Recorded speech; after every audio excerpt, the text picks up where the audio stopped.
అప్పుడు కట్టించుండి అన్న కూడా చెప్పిన ఏమైనా ఇబ్బంది పడితే తెస్తలే అన్న గడ్డి అని చెప్పిన. ఖచ్చితంగా గోమాత ఆశీస్సులు ఉంటాయన్న నీకు గ్యారెంటీగా. నాకు చాలా ప్రేమ నా గోవులు అంటే. కాకపోతే మనం ఇప్పుడు సాధనకి ఒప్పుకోలేదు అడగానే. చూడండి గడ్డి లేక మొత్తం అట్లా మొత్తం జీతకాలం పెట్టేసి మొత్తం మేపుతున్నాం.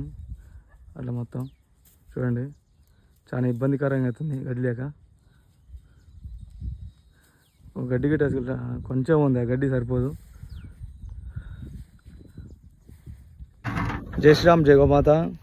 ఈరోజు మన వీడియోలు చూసి మన చిన్నతుమ్మలగూడెం నుంచి దాసరి నరసింహ గారు మన కోసం గడ్డి తీసుకురావడం జరిగింది గోమాతల కోసం. ఎందుకంటే గడ్డి మొత్తం లేదు, గడ్డి మొత్తం లేని కారణంగా అయ్యో ఆవులకి ఇబ్బంది అవుతుందని మళ్ళీ ఆయన చిన్న బండి వేసుకొని వచ్చి ఆ బండితో మొత్తం ఇక గడ్డి చూడండి ఈ గడ్డి గడ్డి తీసుకురావడం జరిగింది.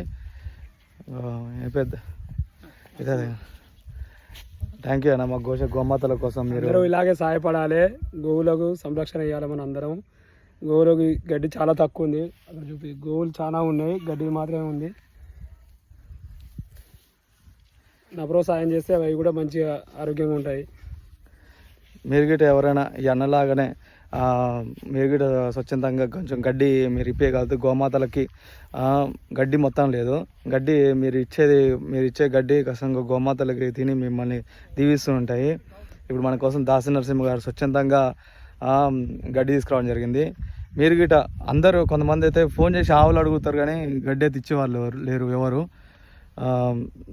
దయచేసి ఇంకా కొంచెం ముందుకు వచ్చి దాసరి నరసింహలాగా మీరు గిట్ట కొంచెం గోమాతల కోసం సాయం చేయాలని కోరుకుంటున్నాను.